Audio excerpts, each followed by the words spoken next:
नमस्कार, आपके साथ मैं हूं अंशिका अग्रवाल और आप देख रहे हैं आईजोम्स न्यूज। खबरों का सिलसिला शुरू करने से पहले आइए देखते हैं आज की कुछ प्रमुख खबरें।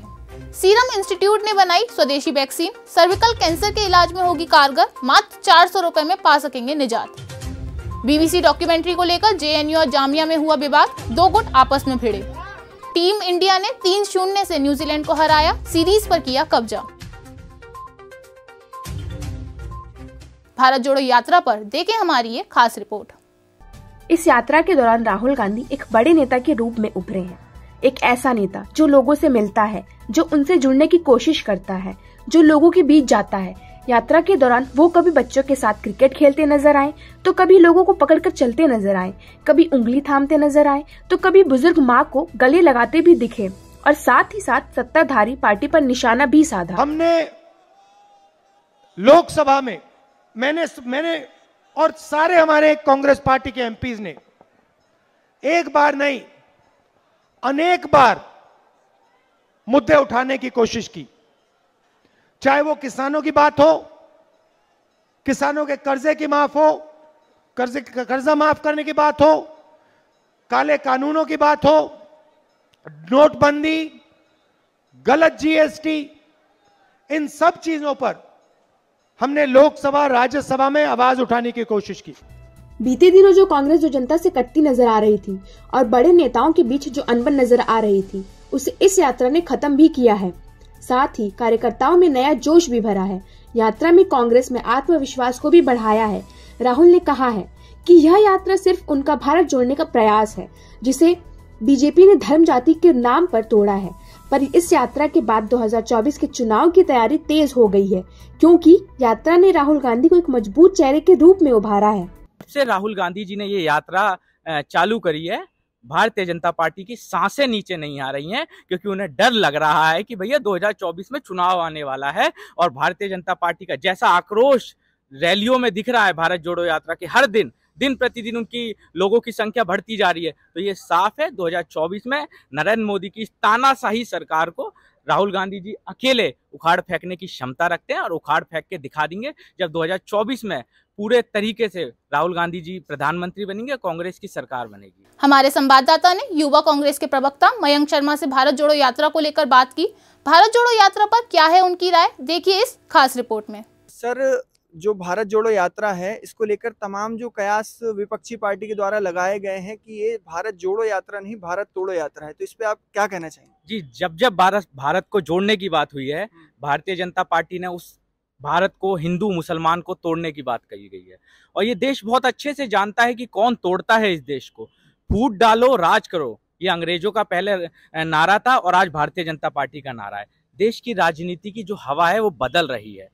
एक इंसान कन्याकुमारी से कश्मीर तक पैदल यात्रा करता है इस देश को जोड़ने के लिए, हिंदू मुसलमान सिख ईसाई को आपस में प्यार बढ़ाने के लिए। वो कहते हैं ना कि वो मोहब्बत की दुकान खोल रहे हैं नफरत के बाजार में, तो ऐसा बिल्कुल है। राहुल गांधी जी एक आदमी चलाता, आज उसके पीछे करोड़ों हिंदुस्तानी हैं, ये हकीकत है।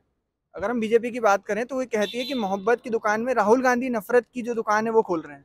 जी, आप ही बताइए, हिंदू को मुसलमान से ये कहना कि हम एक साथ रहेंगे, सिख को ईसाई से ये कहना कि हम एक साथ रहेंगे, ये किस तरीके का नफरत है? ये तो दोस्ती बढ़ा रही है, ये तो प्रेम बढ़ा रहा है, ये तो प्यार बढ़ा रहा है। तो कहीं ना कहीं भारत जोड़ो यात्रा 2024 की भी तैयारी है, क्या आप ये कहना चाहते हैं? नहीं, हमारा भारत जोड़ो यात्रा सिर्फ भारत को जोड़ने की है, लेकिन अगर उसमें हम अगर चुनाव जीतते हैं तो मुझे नहीं लगता कि इससे मीडिया वालों को कोई तकलीफ होनी चाहिए। इस यात्रा की जब शुरुआती दौर में जब यात्रा थी तो एक आरएसएस का जो पेंट है उसमें आग लगती हुई तस्वीर जो है कांग्रेस के सोशल मीडिया हैंडल से जारी की गई थी, जिसको लेकर के काफी विवाद हुआ। तो कहीं ना कहीं नफरत, क्या अगर हम कहें तो आरएसएस के प्रति आप में भी है? जी देखिए, आरएसएस क्या है? आरएसएस एक पॉलिटिकल पार्टी तो है नहीं। वो पॉलिटिकल पार्टी ना होते हुए भी वो इनडायरेक्टली एक पॉलिटिकल पार्टी को सपोर्ट करती है। तो जिस वो पॉलिटिकल पार्टी को सपोर्ट करती है उसने देश को खोखला करने का कार्य किया है। तो हमारी लड़ाई भारतीय जनता पार्टी के खिलाफ तो है ही है, साथ साथ आरएसएस के खिलाफ भी है, क्योंकि उनकी जो मानसिकता है वो कहीं ना कहीं देश को तोड़ने का कार्य करती है। मैं खुद एक हिंदू हूँ, मैं खुद एक ब्राह्मण परिवार से आता हूँ, मैंने तो कभी ये नहीं देखा कि कांग्रेस हिंदुओं के साथ गलत कर रही है, ब्राह्मणों के साथ गलत कर रही है। क्या कांग्रेस भी अपनी तैयारियां 24 के लिए जोरों से करेगी? कांग्रेस की एक और यात्रा चालू हो रही है, हाथ से हाथ जोड़ो। ठीक है, ये यात्रा कांग्रेस की जल्दी चालू हो रही है। और इसके बावजूद आपने बोला जेपी नड्डा जी का कार्यकाल बढ़ा दिया गया, तो जेपी नड्डा जी हिमाचल से आते हैं और आपने देखा हिमाचल में क्या रिजल्ट रहा। वहां भारतीय जनता पार्टी को मुंह की खानी पड़ी, क्योंकि जनता के साथ अन्याय हुआ। रोटी कपड़ा मकान पर जीएसटी जिस तरीके से लगाया गया, हिमाचल की जनता बेहद नाराज थी और उन्हें वो भुगतना पड़ा और भारतीय जनता पार्टी को सत्ता से बाहर फेंक दिया गया। तो फिर राहुल गांधी जो है भारत जोड़ो यात्रा से क्या संदेश देना चाहिए? महात्मा गांधी जी ने दांडी मार्च किया और महात्मा गांधी जी मुझे लगता है इस पूरे देश में पैदल चले। क्या उनका उद्देश्य चुनाव जीतना था? नहीं था ना। उनका उद्देश्य था कि सबको साथ लेकर आए ताकि हम अंग्रेजों के खिलाफ अच्छे से लड़ सकें। तो हमारा भी उद्देश्य सिर्फ साफ है, जो अंग्रेजों के चेले आज भारतीय जनता पार्टी में बैठे हुए ना, उनको साफ करना ही हमारा नीति, हमारा उद्देश्य है कि हमें किस तरीके से भी भारतीय जनता पार्टी को सत्ता से हटाना है। हमारा उद्देश्य है इस बेहतर भारत को और बेहतर बनाने का। एक साथ हिंदू मुस्लिम सिख ईसाई जब आके भारत माता की जय कहेंगे, वो देश बनाना है राहुल गांधी जी को। यही सपना लेकर वो कन्याकुमारी से पैदल चले थे। उनकी जो यात्रा का आखिरी कदम रहेगा वो पूरा भारत जोड़ने की एक कला थी, जिसके भीतर काफी लोग आए। आपने देखा होगा कई बच्चे आए, बड़े आए, बुजुर्ग आए। राहुल गांधी जी सबसे मिले, सिक्योरिटी की परवाह ना करते हुए मिले। तो ये राहुल गांधी जी की साफ छवि को दर्शाता है कि वो किसी से डरते नहीं है। उनका उद्देश्य सिर्फ भारत को बचाना है और भारत को बचाकर रहेंगे। उत्तर प्रदेश नगर निगम चुनाव में सभी पार्टियां चुनाव की तैयारियों में जुट गई हैं। हर बार की तरह इस बार भी बड़े बड़े वादे किए जाएंगे। पिछले चुनाव में भी ऐसे कई वादे किए गए थे, लेकिन जमीनी हकीकत कुछ और निकली। इसी पर देखिए हमारी संवाददाता की ये खास रिपोर्ट। हर 5 साल के बाद होने वाले निकाय चुनाव में लोग अपने शहर का चौकीदार बदलते हैं, लेकिन चौकीदार ऐसा निकला कि सालों बाद भी सड़क की परेशानी से लोगों को निजात नहीं मिला। पिछले 1 साल से ये सड़क बन रही है, जो कि अभी तक नहीं बन पाई है। मैडम, समस्याएं थोड़ा जैसे रोड वगैरह बन रही है अभी इस समय, तो उसकी वजह से थोड़ा ट्रैफिक का, और जो टेम्पू ट्राली वाले आते हैं हमारे पास माल बुक कराने के लिए, उनको आने में थोड़ी तकलीफ हो रही है। व्यापार प्रभावित हो रहा है। बिल्कुल। वैसे तो चुनाव के पहले निकाय चुनाव के प्रत्याशी तमाम दावे करते हैं, लेकिन चुनाव होने के बाद लोगों की परेशानियों को देखने भी नहीं आते, जिससे सभी लोग परेशानियों में जीने को मजबूर हैं। ये नाला 2 सालों से खुदा हुआ है, जिसके लिए शिकायत भी की गई, पर उन पर कोई कार्रवाई नहीं हुई। आप देख लीजिए, ये लकड़ी पुल हम लोगों ने बल्ली से बनवा के रखे हैं उस तरफ जाने के लिए। आपके सामने है, आप दिखाइए उनको।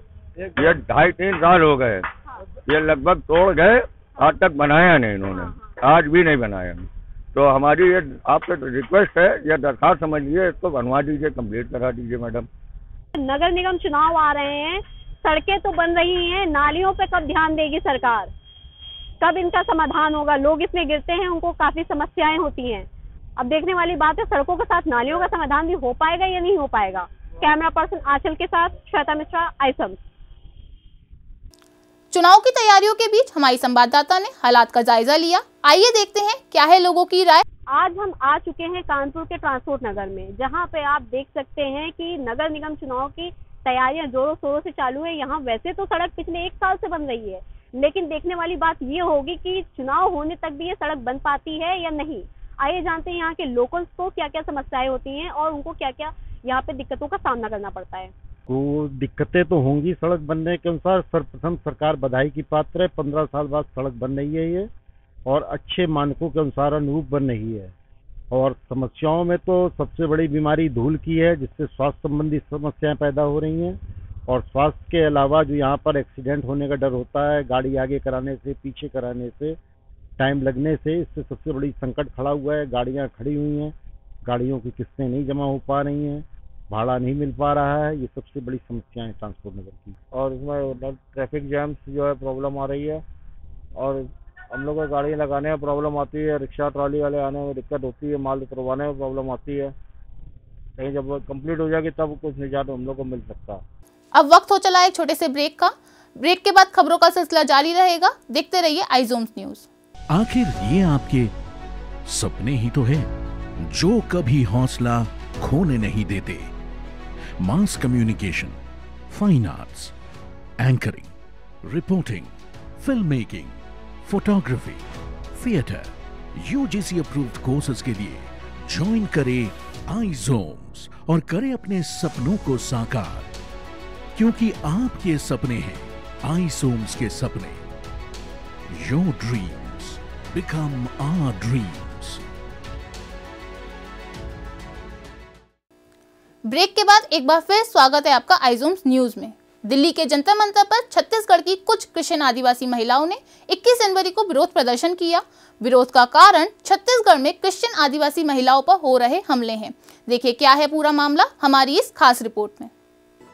छत्तीसगढ़ के नारायणपुर और कोंढा गांव में आदिवासी क्रिश्चियन महिलाओं पर लगातार हो रहे हमलों के कारण 21 जनवरी को दिल्ली के जंतर मंतर पर लगभग 15 संस्थानों से 300 महिलाओं ने विरोध प्रदर्शन किया। प्रदर्शन के दौरान महिलाओं ने जियो और जीने दो के नारे दिए और छत्तीसगढ़ की महिलाओं के साथ होने का दावा किया।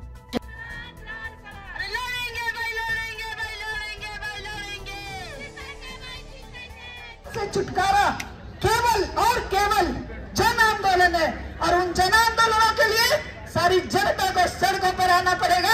इस विरोध प्रदर्शन में सिर्फ महिलाएं नहीं बल्कि कुछ पुरुष भी उनके साथ थे, जिन्होंने अपनी मौजूदगी और बातों के जरिए छत्तीसगढ़ की आदिवासी क्रिश्चियन महिलाओं के साथ होने का दावा किया और उनके इस विरोध प्रदर्शन में सहमति जताई। आपके 1000 मसीह लोगों को छत्तीसगढ़ में नारायणपुर और कोंडागांव से बाहर निकाला गया, बस्तर रीजन से। क्यों निकाला गया? उनसे ये कहा भाई तुम मसीह बन गए, वापस आ जाओ, हिंदू बन जाओ फिर से। उन्होंने कहा हम नहीं बनेंगे भाई, हम तो मसीह रह के रहेंगे। तो उनको घर से भगा दिया। प्रदर्शनकारियों का कहना है कि ईसाइयों पर धर्म परिवर्तन के लगाए जा रहे सभी आरोप सरासर गलत हैं। बाकी धर्मों के लोगों की तरह वो भी भारतवासी हैं और उनका भी इस देश में रहने का पूरा अधिकार है। हिंदू, मुस्लिम, सिख, ईसाई है, लेकिन सब जाति एक समान है। तो हमारे ईसाई धर्म को जगह जगह पर इंडिया में कभी चर्च को तोड़ा जा रहा है या तो गुंडे मारपीट किया जा रहा है, ये गलत हो रहा है। उसमें सरकार ध्यान दे। जब भी सरकार के पास गुहार लगाते हैं सरकार पीछे हटती है। क्यों? हम भी तो भारतवासी है ना, हाँ? हम भी इस देश के वासी हैं। अब देखना होगा आदिवासी समाज का ये प्रदर्शन कितना सार्थक होगा और क्या इस प्रदर्शन का सरकारों पर कोई असर भी होगा। कैमरा पर्सन महक निगम के साथ मैं आकाश मौर्य, आइजोम्स न्यूज, नई दिल्ली। अगली खबर यूपी के बरेली से। कुल्हाड़ा पी के फ्लाईओवर का काम शुरू हो गया है। पुल को लेकर दुकानदारों और रेहड़ी वालों में काफी मतभेद देखने को मिले। क्या है पूरा मामला, देखिए हमारी संवाददाता की इस खास रिपोर्ट में। बरेली में बहुत समय से कुल्हाड़ा पी के फ्लाईओवर का काम मतभेदों में था। काफी विरोध प्रदर्शनों के बाद अब इस फ्लाईओवर का काम शुरू हो गया है, लेकिन दुकानदार अभी भी इस पुल के विरोध में ही है, क्योंकि उनका मानना है फ्लाईओवर बन जाने से उनकी दुकानदारी पर काफी असर पड़ेगा। जी, पुल से तो बस मतलब व्यापारी तो काफी परेशानी इस टाइम तो बहुत हो रही है। बाकी जब पुल बनेगा तो क्या हमें वो बेनिफिट मिलेगा ये तो बाद में पता चलेगा। अभी तो फिलहाल बहुत परेशानी हो रही है, सारा व्यापार ठप पड़ा हुआ है। तो आपकी सेल पे भी काफी असर पड़ रहा है? जी हाँ, बहुत फर्क पड़ रहा है। इस टाइम केवल मतलब चौथाई सेल रह गई है। वहीं दूसरी ओर रेहड़ी वाले इस पुल के पूरे सपोर्ट में हैं। उनका मानना है कि इस पुल के बन जाने से उनको काफी फायदा होगा और वो धूप और बारिश जैसे मौसम में भी अपना ठेला लगा सकेंगे। हालांकि कुछ लोगों को डर भी है कि अगर इस पुल के बनने के बाद नगर निगम ने उन्हें ठेला नहीं लगाने दिया तो उनका काफी बड़ा नुकसान भी हो सकता है। ये पुल बनने से हमें फायदा है बहुत, क्योंकि बारिश जब होगी तो हमें जो है दिक्कत नहीं आएगी। पहले बारिश होती थी, हमें दिक्कत आती, थके हुए पन्नी ढक के बैठे हुए दिन भर बारिश हो रहा। तो अब नीचे पुल के नीचे कम से कम हमें मिल जाएगी जगह बैठने की, खड़े होने की, ये चीज़ है। अभी तो जो है हम लोगों को बहुत ज़्यादा परेशानी हो रही है अपना काम करने के, और बाद में जो है अगर हमें नगर निगम के लोग अगर यहाँ से हमें हटाएं ना तो हमें फ़ायदा होगा। अगर हमें बाद में हटा दिया जाता है तो पुल बनाने का कोई फ़ायदा नहीं।